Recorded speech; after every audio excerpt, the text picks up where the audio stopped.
And all this means higher rates, tough trade-offs for the big utilities, and big opportunities as well for businesses. A big driver for this discussion was a recent research report from ICF titled Rising Current, America's Growing Electricity Demand.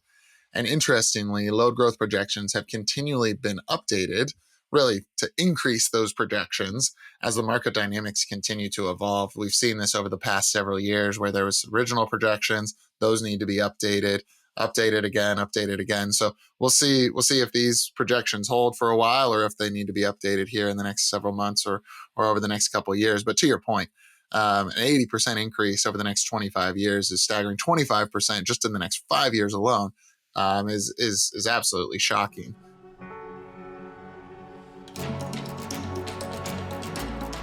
Welcome back to Renewable Rides. Today, we're diving into what we are calling the perfect storm for U.S. utilities. Rising demand, an aging grid, extreme weather, and the AI boom. It's all colliding. But first, Gareth, it's been a while since we've had an episode, just the two of us. We've had some awesome guests on recently, but would love to hear about what's been going on in your life and have a little personal catch up before we dive into things. Yeah, it's been a while, Dan. It's been a crazy summer. Moved from Southern California up to Oregon, which has been great. Definitely enjoying being in the pine forest, seeing the mountains, and being able to enjoy nature on our doorstep. And I've certainly really tested the ability to travel for work from the new home. We've only been here probably 5 weeks, and I've been on the road for 3 of them. So it's been a baptism of fire. But I had a great 2 weeks in the UK. Got to attend PropTech Connect, which is probably one of the best conferences I've ever been to in terms of its setup and layout and atmosphere that was created. It was a really nice combination of buyers, suppliers, investors, all wanting to hang out and actually really spend quality time together, which was great. Had a week with mum and dad up in Liverpool. Got to see Everton's new stadium, which was definitely a highlight. And then we were in Vegas together last week for Blueprint Conference. Got to pitch in the Built Environment Challenge, building on 2 panel discussions at PropTech Connect. So lots of speaking engagements, lots of fun. Really enjoying where the industry is at, the hype around it, the concerns around it, and it just means more opportunity for us. How about you? It's been a whirlwind, as you know. We're now fully back into school, and this has been the first big test for us with our oldest now being in kindergarten, which has been fun. He's been loving it, which is really great. And so, kind of getting back into the swing of things, and then, as you know, quite a bit of travel between weddings and preparation for weddings. I'll be officiating here coming up in about a week and a half, so been sharpening my my skills as a master officiant, and so yeah, it's been good. It's actually been a good reflection just on kind of both public speaking, but also kind of looking at people's lives and how we can tell stories. And so yeah, it's been a good one. And now we're also simply into my favorite time here in California. September, October, the most beautiful time. The kind of mass tourists of the summer are no longer here. My wife just said this morning she had to run out for a quick errand. She's like, the streets are empty. This is great. So yeah, we're back into the full swing of things, and yeah, excited to dig in. So, well, really for today's conversation, we wanted to build on the chat that we had with Mark Ellis on episode 96, where we discussed how utilities manage and increase their rates. And so in this episode, we'll dig deeper into why they need to increase their rates. Yeah, it was a really good conversation, wasn't it, Dan? Very eye-opening, and it's very interesting to see how we rely on these very old school mechanisms to manage the rate case.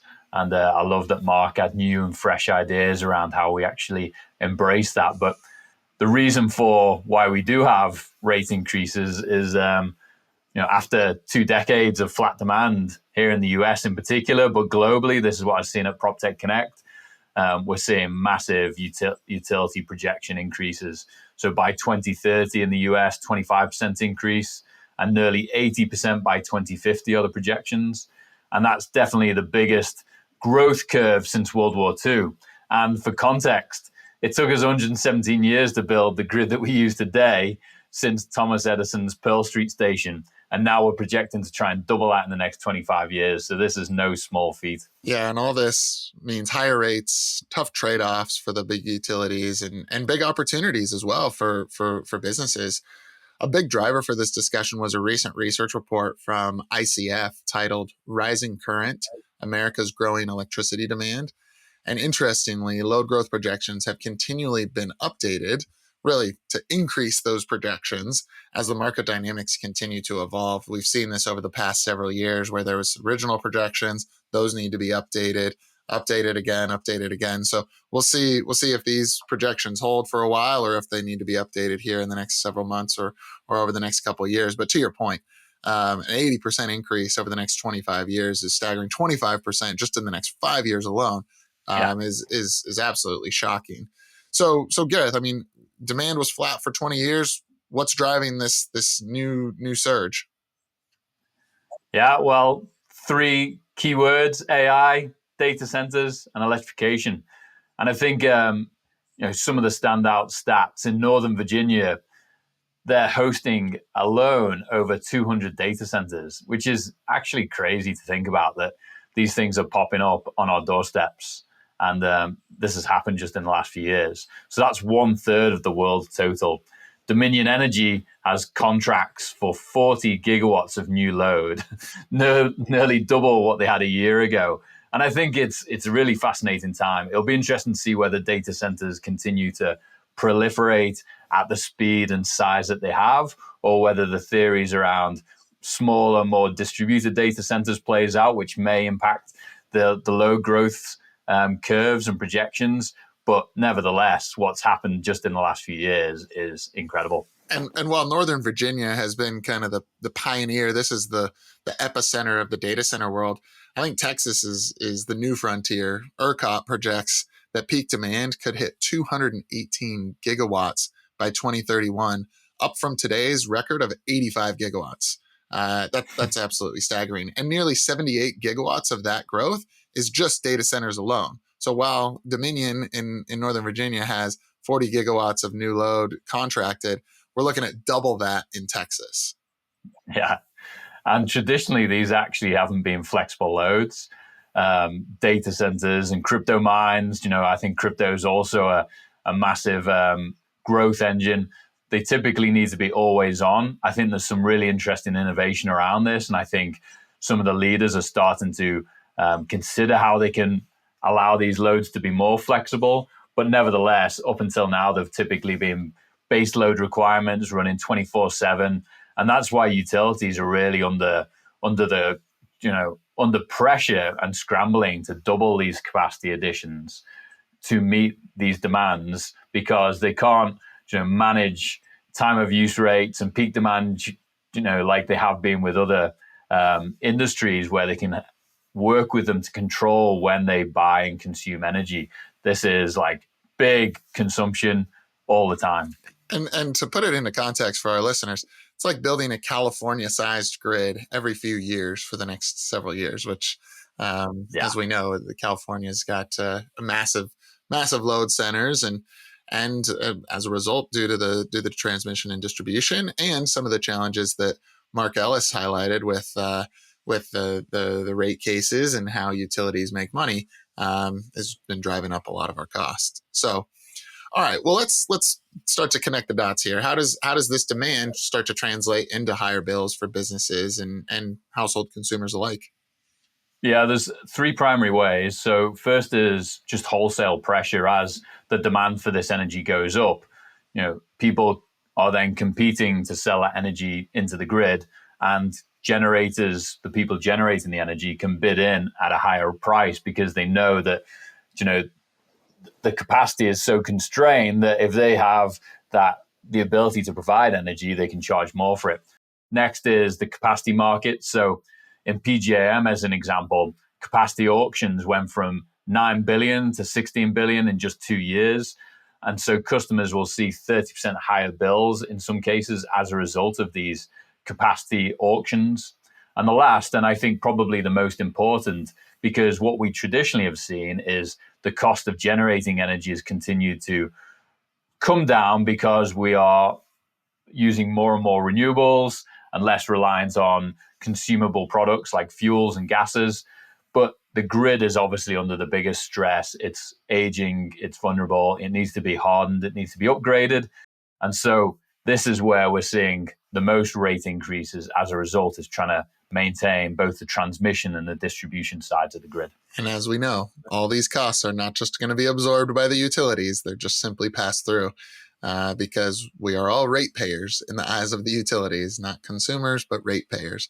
And so all these costs are something that we need to bear, regardless of who the major load centers are. These typically get spread across all of the quote unquote rate base.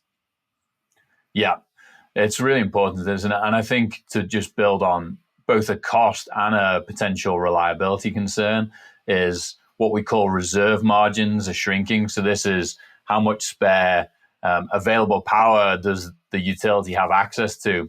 And many regions are going to fall below what we consider to be the safe margin of 15 to 20% by 2030. So this will force utilities to have to continue to pay more and more for guaranteed access to energy.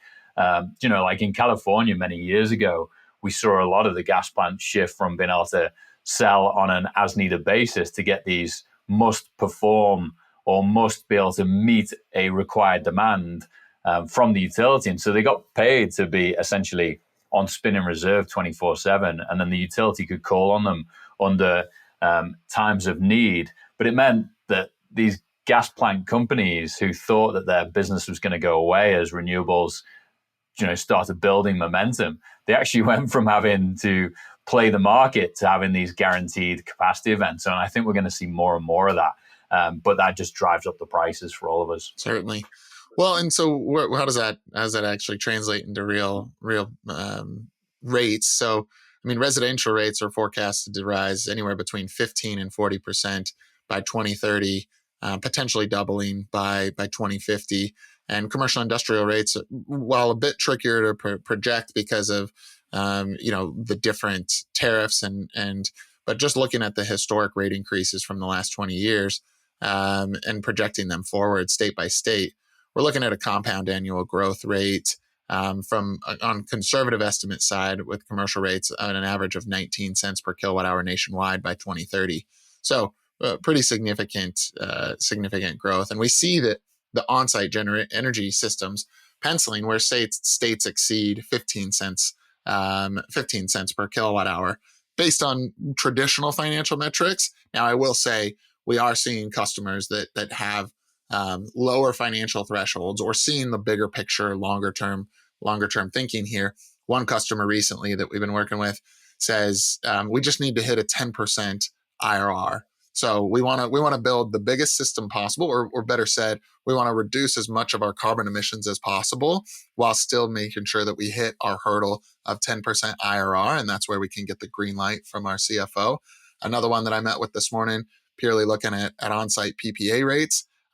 They don't need year one savings. They just want to see cost parity with the utility. And so that starts to make that 15 cent per kilowatt hour threshold that we use as a general rule start to come down quite significantly.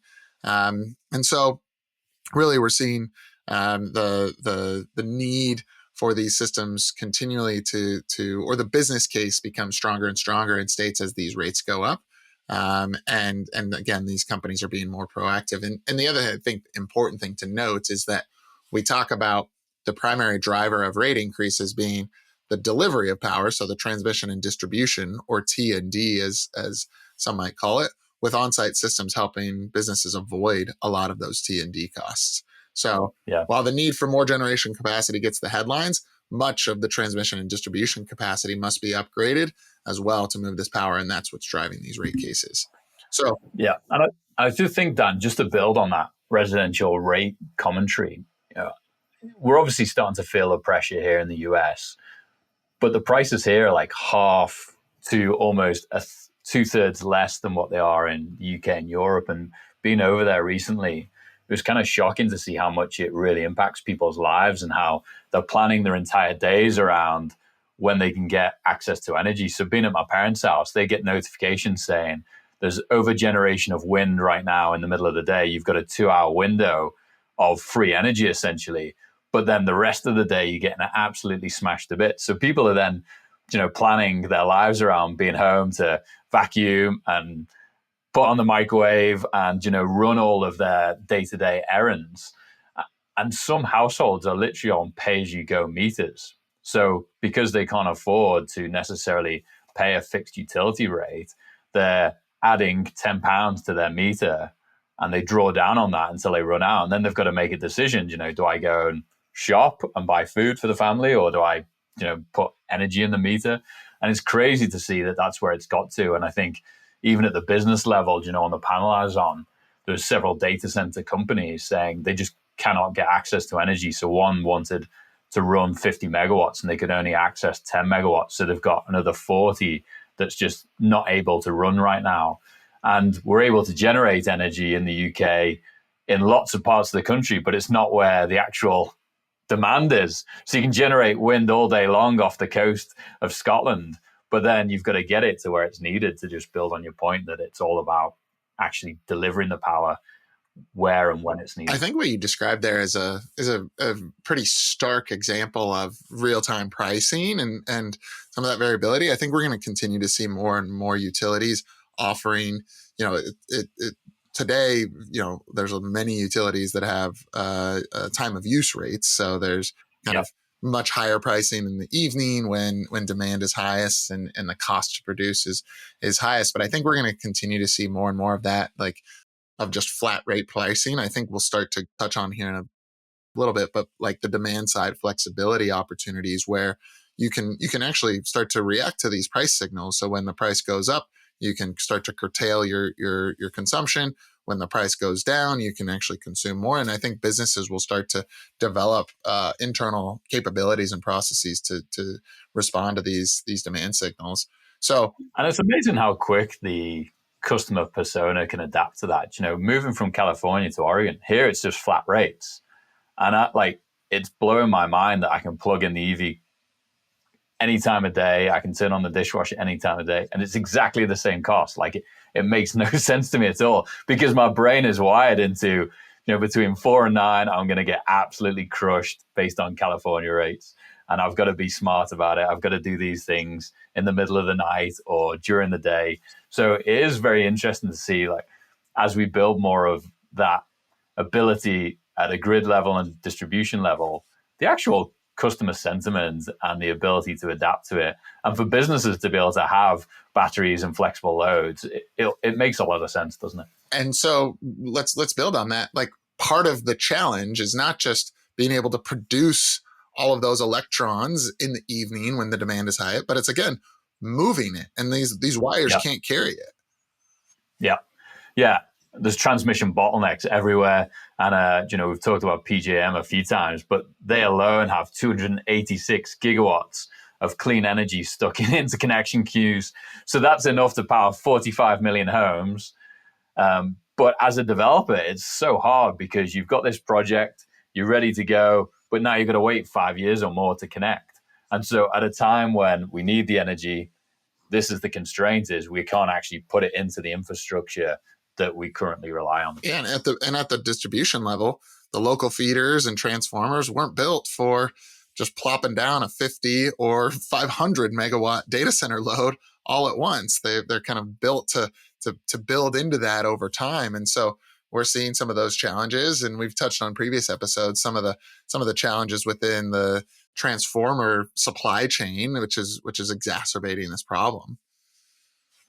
Yeah, and the reality is, to upgrade this transmission distribution network, it's billions and billions of dollars. And really, to Mark's conversation, who pays for it? It's the ratepayers. And that's why utilities are continuing to file these bigger and bigger rate cases, multi-millions of dollars at a time. And this is to modernize the poles, the wires, the substations, the transformers. And all of this leads to our rates going up and our bills increasing year on year. Yeah. And let's not forget the climate wild card. We've seen some big changes here. Yeah, extreme weather forcing utilities to harden grids. And so, we've talked about this, I think, a few times, but California in particular has spent billions on wildfire mitigation. This is undergrounding power lines, hardening assets. Meanwhile, Texas has had to, manage their infrastructure to deal with both the extreme temperatures in the summer as well as the deep freezes. And so they've actually done a really good job of hardening, especially their gas infrastructure that during the deep freeze several years ago was actually the culprit for the power going off. And so there's been a lot of great work being done there, but it's cost a lot of money. And with the peak loads, the greater consumption as temperatures go up, then air conditioning drives a lot of those peak summer loads. Layer on the electrification, where we're moving to more and more EVs and heat pumps and other things. It's just going to exacerbate the whole problem and create new stress. Yeah, yeah. When I was at South by Southwest, actually in Texas, there was conversations about um, heat-based migration, and so the conversation was around here we are in West Texas, and it's getting hotter, and there's less access to water. The energy system can't keep up with the increased air conditioning load. And will people actually be able to even live there? And it's crazy to think, isn't it, that we'll have these kind of potential migrations if we don't get the core infrastructure right to be able to support the environment. And so these are like, the utilities are in a really tough position and we give them a lot of grief, but, they are dealing with, the hand that they've been dealt, and they're trying to keep bills low, but they're also trying to invest to ensure safety, reliability, prevent blackouts. And in today's environment, customers and regulators are punishing them every step of the way. And this is how we need to balance the discussion moving forwards. Yeah. Well, what are they doing to respond to all of this? Yeah. So, it's multifaceted. And right now, I think we've completely shifted to an all of the above strategy. Even when you hear a lot of the politicians speaking right now, it's the whole rhetoric has shifted. And I think everyone seems to have now landed on we need all energy options. And so natural gas plants are certainly now front and center. They are faster to build than things like coal and nuclear, but they're still many years in the making. They're a little bit more dispatchable than some of the base load coal and nuclear. So natural gas is kind of front and center. Coal, we're keeping another 25 gigawatts of coal power online that was supposed to retire just to try and meet some of this rising demand. We're definitely seeing some nuclear power plants either not being retired or being revived by some of the tech, big tech players. And certainly the whole interest in small modular reactors continues to build. I think the belief is we're still 10, 15 years away from that, but this is certainly accelerating a lot of that investment and push. We're seeing a lot of progress, obviously, with renewables and storage. These are the quickest to build.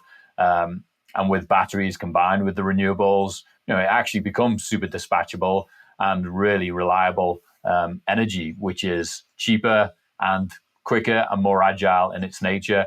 And then we're seeing, emerging tech, but it's certainly been challenged as a result of some of the Inflation Reduction Act challenges, but hydrogen pilots and certainly advanced grid controls, I think, in terms of what you were talking about before, Dan, around how do we manage supply with demand and get these flexible controls.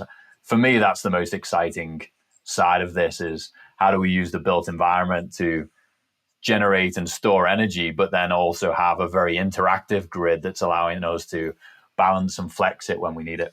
And I think the interesting thing is what we saw in the maybe 2000s and 2010s was a lot of talk about decarbonization, and that was in a world of flat load growth, like the load we weren't seeing what we're seeing today. And so now I think that dynamic has shifted to reliability first and decarbonization second. I think they're still driving towards decarbonization, but everybody's really more focused on how do we make sure that we can meet demand, keep the grid as reliable as it historically has been, and keep society moving forward.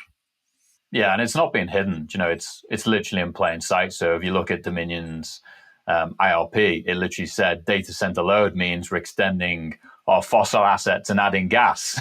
So they're not even trying to hide it. Like, this is the way they see that they can meet that demand. And obviously environmental groups are pretty upset, but utility argue that reliability trumps climate right now. And this has been iterated at the top levels of government as well. As this is about economies, it's about people's safety and security, it's about energy reliability, and that cannot be at the expense of decarbonisation. So it is really interesting seeing how that swung. Yeah. Well, let's take a look at a couple case studies. So we touched briefly on Virginia and Dominion, but again, 450 data centers. Demand could double in a decade.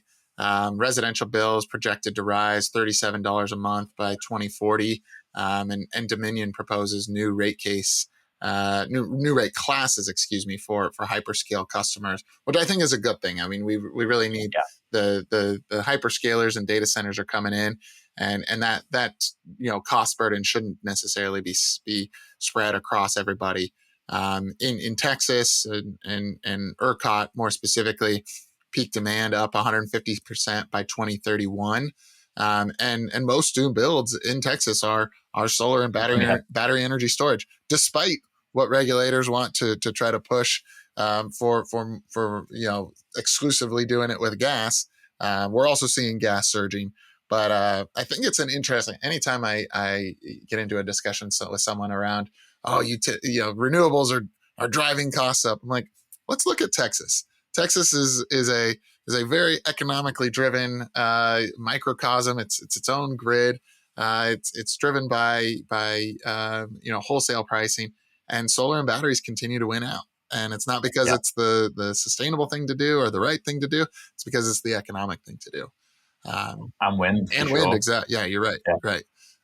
So these intermittent resources paired with battery energy storage gives that dispatchability that is necessary. Georgia Power projects up to 40 gigawatts of industrial, load applications. Already raised their residential bills $43 a month since 2023, and plan to add 10 gigawatts of renewables by 2035. But again, they are certainly leaning heavy on gas and coal. And then in North Carolina and Duke Energy, they signed 2 gigawatts of new data center projects just in one quarter, and the rates are climbing 8% through 2030. And Duke lobbied to weaken carbon goals, citing demand growth. So again, getting back to the reliability over decarbonization aspect. Yeah, but flipping the script, Dan, it's not all bad. There's some great examples of utilities and markets adapting. Here, in California, batteries supplied 8 to 9% of peak evening load in 2024. So from zero, that's amazing. And up to 26% in high stress events.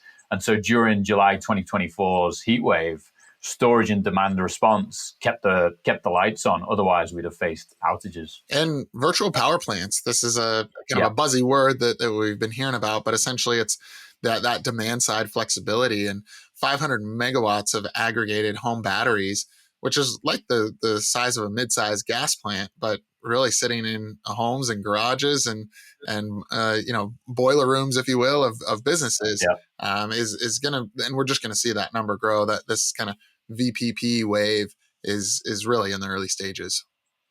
Yeah, I love it. It's scalable, and that demand response provides efficiency. And behind the meter resources, can reduce our peak demand by up to 10%. And when you think, they say, most of the expense goes into managing that peak demand, because we have to build the grid to handle that moment where everyone is maxing out their total consumption all at the same time. And it's such a rare occurrence. But most of the utility and grid spend goes into meeting those requirements. So if we can reduce that potential peak load through these flexible resources, it's super awesome. And they're also cheaper, faster, cleaner, and it avoids building these mega projects that are years in the making and potentially dirtier and more expensive in the long run as well. Absolutely. Well, Gareth, there's a lot going on here, but in business, typically across the board, we're trying to take matters into our own hands. Reduce business risks and operational risks. What should business leaders do in this environment? Yeah, I actually wrote an article about this recently, Dan, about Maslow's hierarchy of needs. And really, we can't fulfill our maximum potential unless our basic needs are met. And right now, when energy is such a fundamental input to our businesses, if we're not looking at that foundational infrastructure for our businesses, we're at risk. And so the real key for business leaders is get the visibility, ensure that you know what are you paying, what are the rates you're up against, what are the rate cases that are projected for your particular where your facilities are located. Model the different scenarios so you understand what am I paying today and what could I be paying a year, 5 year, 10 years from now. Because if you're not planning for that, you're facing then this volatility and unpredictability, and you're trying to run a business without knowing what your cost exposure is going to be. Then we want to obviously hedge against that exposure. On-site energy systems are an incredible way to do this. So this is solar, it's batteries, it's in some cases turbines. Fully integrated hybrid microgrids are an incredible way to own our power. And we turn that volatility then into predictability. And then really it's all about then getting on the offense, So now that we've understood the landscape and we've de-risked our business, it's all about then ensuring that we are vocal in the market, that we are ensuring that we're protecting our business from both a lobbying and a coalition perspective. But we're also really aligning with and supporting the demand response and the virtual power plant opportunities and programs, and really leveraging that and monetizing it. And there's lots of ways to actually turn energy from a cost center into a revenue center by playing your cards right. And the upside is huge exactly with that. I mean, It's not just in revenue, but it can also translates into property value. I mean, we just recently had a customer that increased their net operating income across a handful of sites by $420,000, equaling $6.6 million in increased asset value based on their cap rate. So again, energy is not just a cost; it's a strategic advantage and enterprise value for many out there. So we've got this perfect storm: exploding demand, aging grids, extreme weather, all of the above utility strategies. Yeah, rates are going up. The question is whether our business is going to treat energy as that fixed expense, or whether we're going to shift to seeing it as a real strategic lever.